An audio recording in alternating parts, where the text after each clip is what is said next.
So renovation projects start at the demolition phase, right?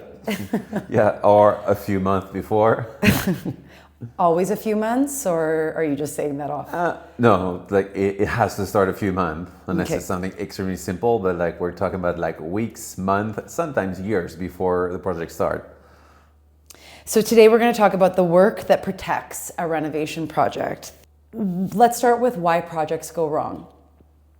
When a renovation goes off the rails, what, in your opinion, usually causes it?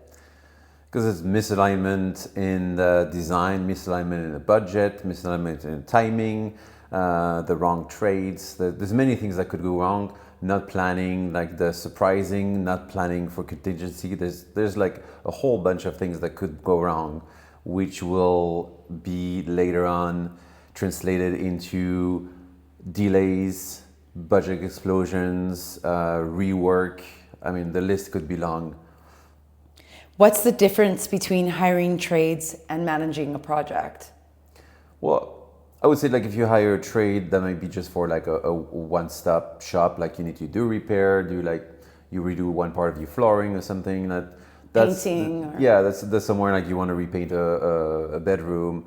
Why would you need somebody to manage this? When you start involving several trades, remodeling a house, even a bathroom or a kitchen, that's where things can go wrong really quickly, and you need to be prepared, most likely for weeks because of sequencing and ordering, which we don't talk enough, the procurement of materials.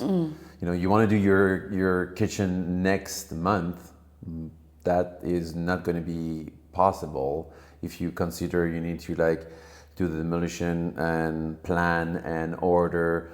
Most of the materials will come like at least 3 to 4 weeks. In your opinion, can a homeowner realistically coordinate multiple trades themselves?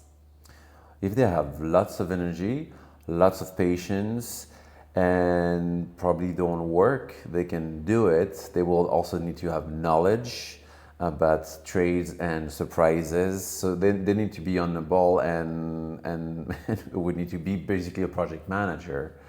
So if yourself consider yourself project manager and it's your passion of yours, yes. Otherwise, most of the time, no. Okay, so let's move into before construction even starts. Most people think construction starts when demolition starts.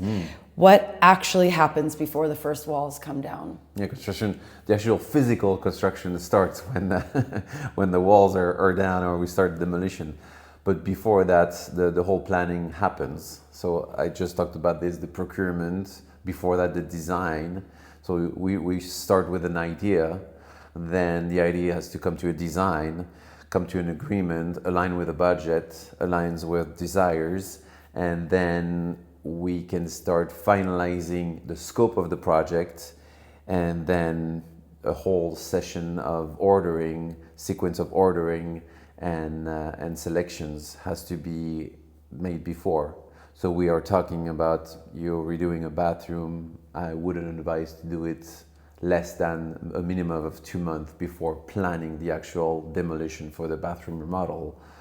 You're doing an apartment, same thing. Like we can work in a condensed time frame, but you need a minimum amount of time so you're not working under pressure, rushed to make wrong decisions that cost you twice after. And just with a design point before that, one has to make sure that the design is in fact feasible in the space. Everybody has a Pinterest board, but it is relevant that it doesn't always work. It is a very good point. If you're planning on doing something in a corner or in an open space, maybe you can. It's like buying a furniture. You can plan to do it, but most of the time we're working in reduced space, custom spaces that we need to organize.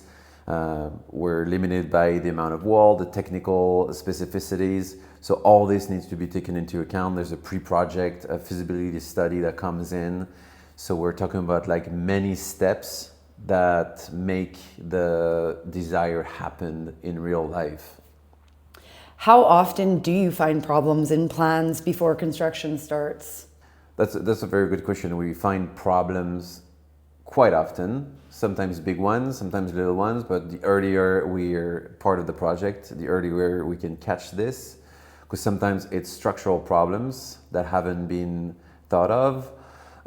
Sometimes it's just a design, but it's measurement issues that will influence the whole custom-made project.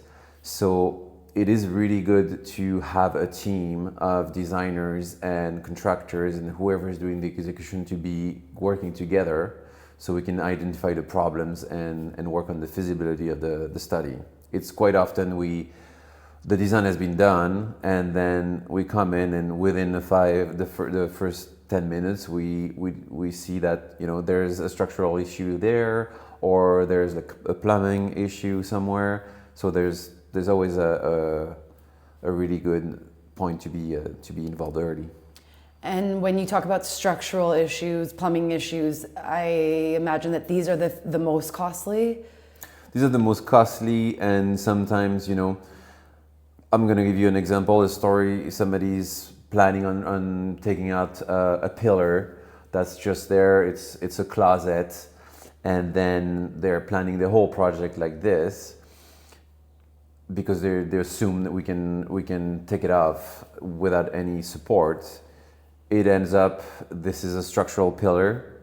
So if we don't identify... Supporting? You mean structural, like it's a load-bearing? Yeah, it's a load-bearing pillar, weight-bearing pillar. If that hasn't been identified before, we can have, like, in the worst case scenario, like structural issues when we demolish, or then we realize it is, and we need to go through an engineer study that's cost like a few thousands, and then the whole project is delayed. So the more we work ahead, the better prepared we are. How do you verify that the scope is complete before trades start pricing? That's where the alignment of design and execution and feasibility has to come together. So making sure where the project starts and where it stops. If for example, like it's a phase project and there will be different phases to come, are we stopping at putting the walls and finishing them? Are we also removing the flooring? Are we also thinking of the future bathroom that's going to come next year? So the scope has to take what's defined in that phase of work, and potentially what will be coming within the next phases if it's not done all at the same time. So it's basically setting up the expectations of the clients, the completion of the design, and then the limits of the project, if any. Okay, so that's also how a person would phase their renovation project if they had it over a year, over multiple years, budget. Let's say we're redoing the first story of a house. We need to know where to stop, but also includes, let's say, the main floor is going to be remodified the following year. We're planning on changing bathroom and kitchens, and it's an old house. We need to think about the plumbing that would need to be taken into account. So then, even if that sequence touches just the first story of this house, we would need to think about future to include in the scope of the first part to redo the plumbing to prepare for the second phase. Okay, so let's say that the scope has been established, and now moving on to choosing the right trades. How do you actually choose the trades that work on a project? Well, first we work with trades we've experienced and know, and who are reliable. So we have a network of trades, because you can find, there's, I don't know, probably like 100 plumbers in the area of Geneva. So who do you choose? Pick a good name, and you find some people who are like good in reputation and who are reliable. Have you had bad trades? I know the answer, but yeah, there's a bunch of horror stories. So now, some people select just the prices. Well, it's like everything in life. If you always choose the cheapest one, you also not putting the quality. There's like the price, the speed, and the quality. And we see people who mostly sometimes choose on price, and there's quality and speed that might be left on the side.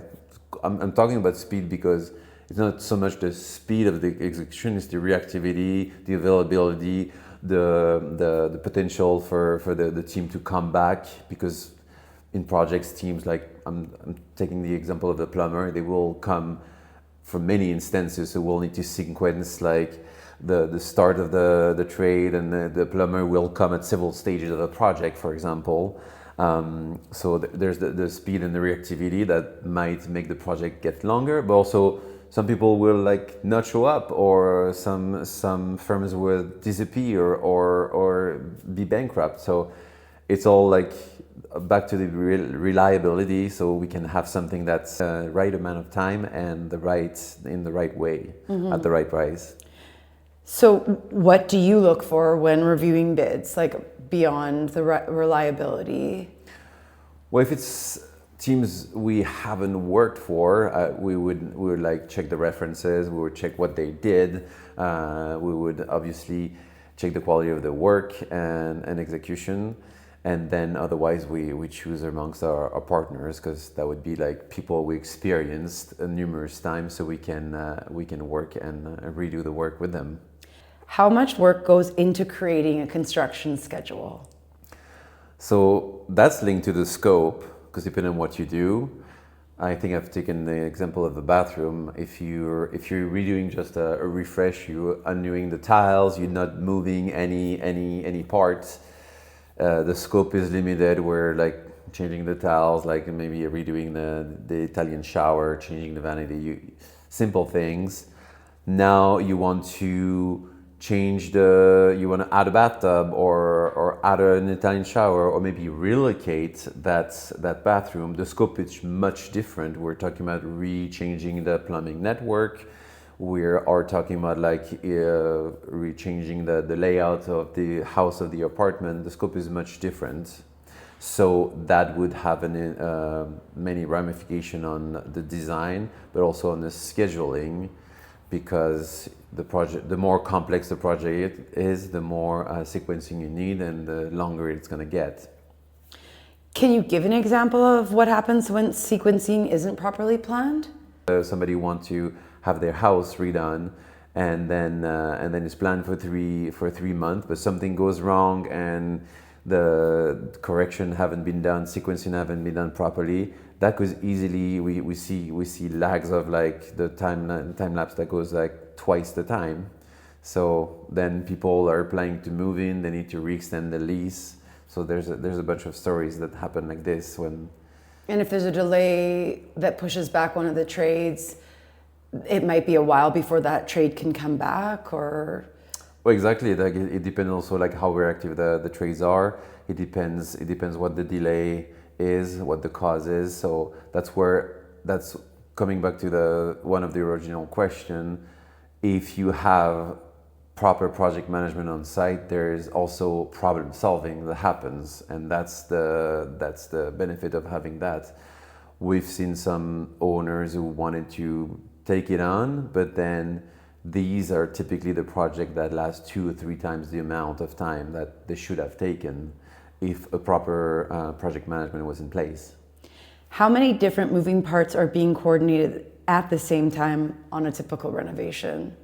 Let's say a basic apartment renovation. It depends on how pressing the project is. If we have a long time, we still like to do it as quick as possible, because if surprises, delays happen, we have a buffer. But when people are like rushed for a lease or other issues or reasons, as long as people are not walking on each other's back, we can have like 3 trades at the same time. We can have somebody demolishing the kitchen, the electrician is securing the perimeter before and starting to rework the wiring, and the plumber could be somewhere else. Somebody can be also like removing the floor. Like it happens sometimes we have 5 trades at the same time. Okay. And let's talk about protecting the client. So this is a client who's chosen to have somebody manage their project. One of the things clients tell us that they appreciate the most is peace of mind, or the relieving of the mental fatigue. What does that actually mean on a construction project, the peace of mind bit? The thing is that project management is quite stressful in a way, and then especially if you're not used to it, because you're dealing with so many aspects, because there's like administrative aspects, material. I talked about the procurement. I talked about the the sequencing, but there's also a huge human factor in the fact that it's people working. So beside all the materials, beside all the technical, there's also a layer of human resources added to this. Plus, life happens. There's traffic. There's delays. There's many things that can happen. So Neighbor complaints. Exactly. This I was talking about administration. Like there might be like something coming up with building authorization, with the PPE. So there's a whole range of variables, and you're probably facing several hundreds of decisions you need to make over the course of a project. So decision fatigue and overwhelm is really often the first symptoms of somebody who cannot deal with project management.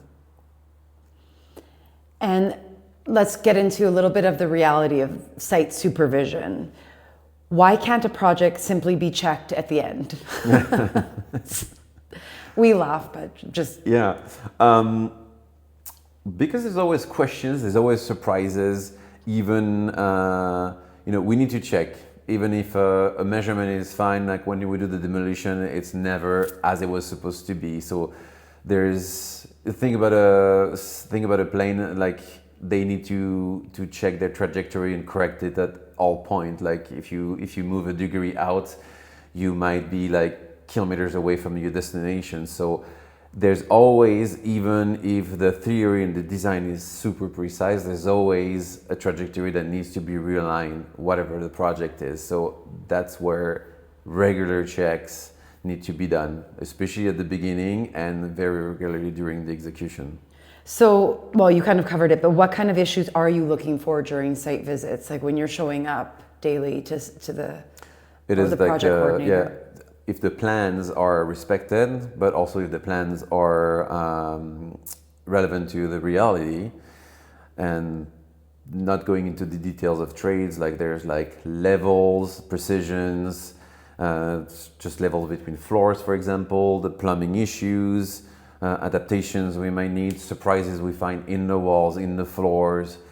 There's always things that we discover, and even if the things are planned, there's adaptations to be made.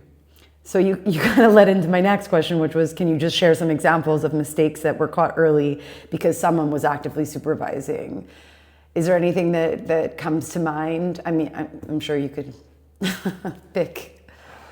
Well, I'd say like you have your pick. Yeah, if you're planning doing a custom kitchen or custom joinery, and then you're planning on working from plan, and you need to adapt a wall of something, then you have a discrepancy in the measurements, and then if the production is started and then you haven't checked or modified, then you end up with something that's supposed to be custom and it's not, and then you need to like rework after, have that piece redone, or putting a filler, or like reworking the wall. So like that's where it's catch up. Yeah, so I was talking about trajectory. So you know the finished product, but maybe along the way there's something that needs to be adapted. So, and if you don't adapt it, there's going to be like bigger adaptations at the end, or corrections, kicking the can up the road, or rework after. So if there's little corrections you can do to stay on the trajectory alongside, that's where project management is at best, instead of having to do a huge correction or rework at the end. When things don't go according to plan, has a renovation project ever gone exactly according to plan? Never.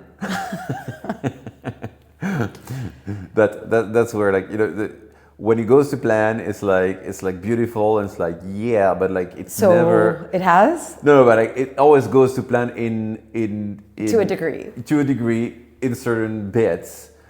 But you always have to work and be ready to problem solve. And there's like things that go really well, but the more renovations you do, the more details you do, the more remodel you do, the more you'll find, potential problems, and so you'll need to find solution as you go. And as a project manager, or when project management is involved and surprises happen, what is generally a good process?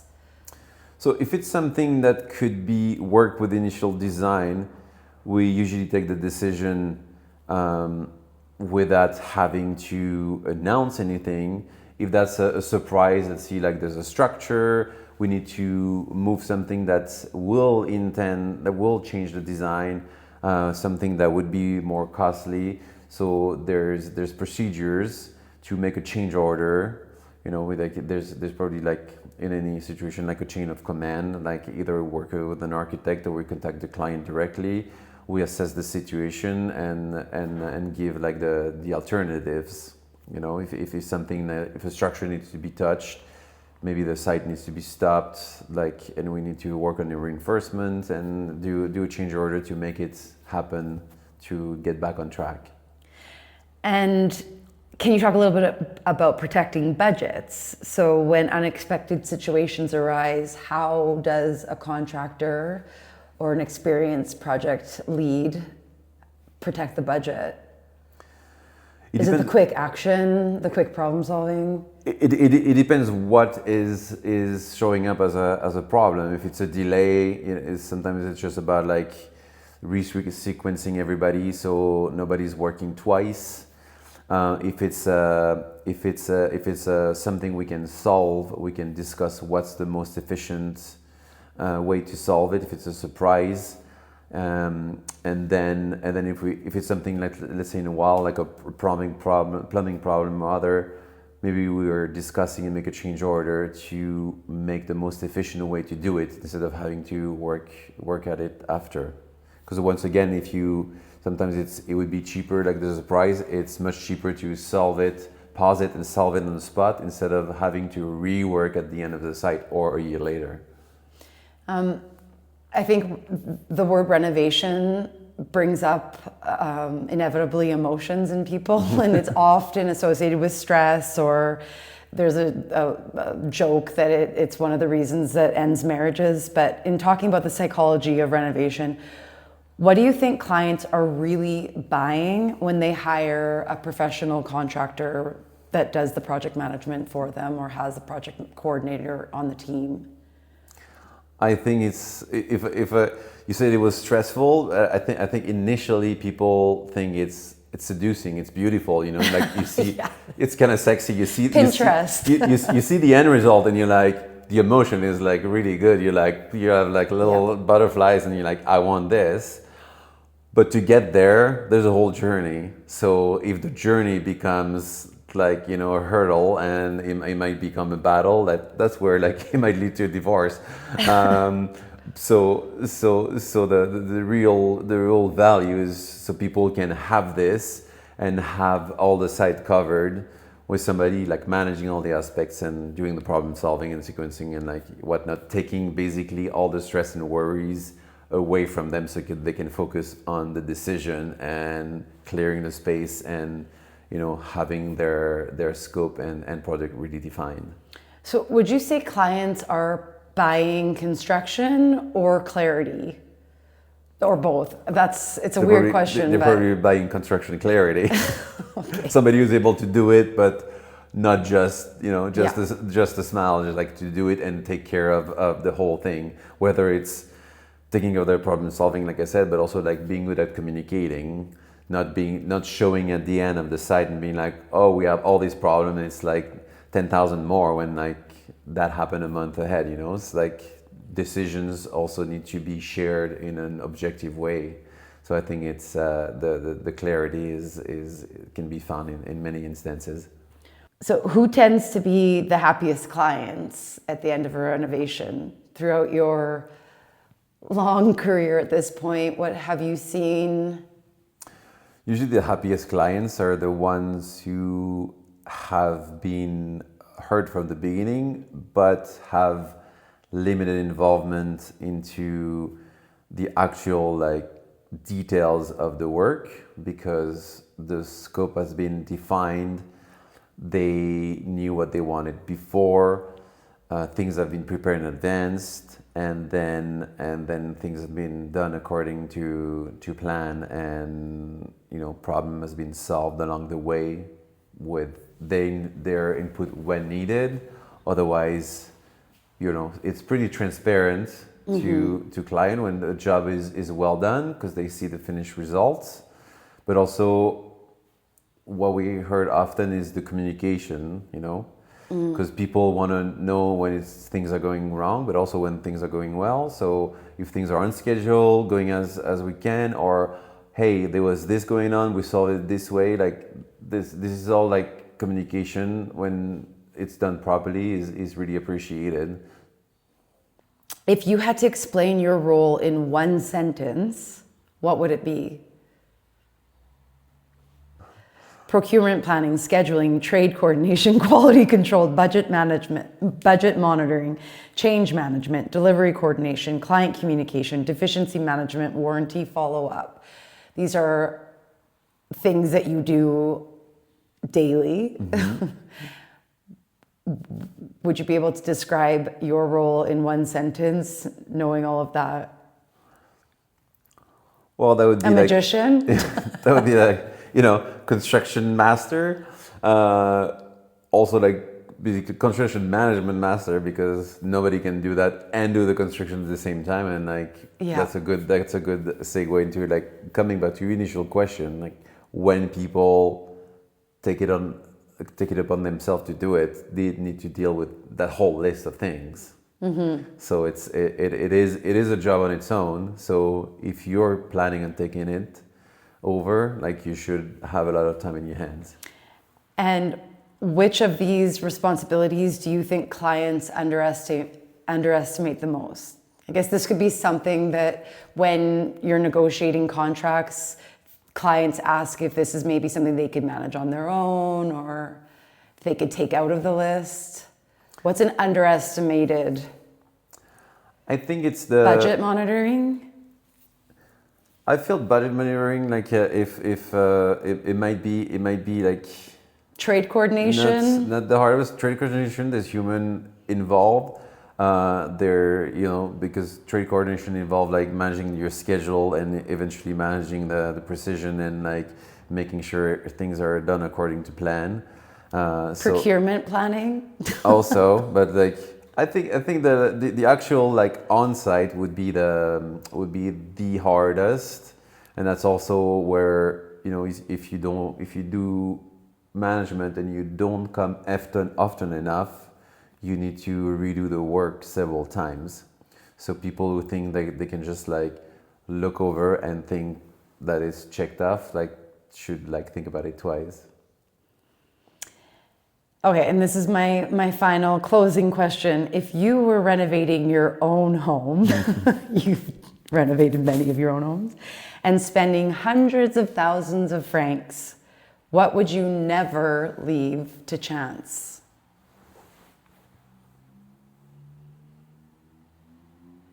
Hiring an unreliable trade? One unreliable trade can derail the whole train. So that would be the thing. We had issues with window supplier, and if they were to like not show up or like be like delayed for 2 months, everybody's waiting on them to like finish the rest.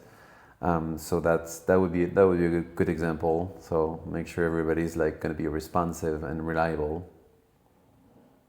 So then also you could say the trade sequencing goes back to it. Okay. It's a whole game. Okay. Hope that was helpful.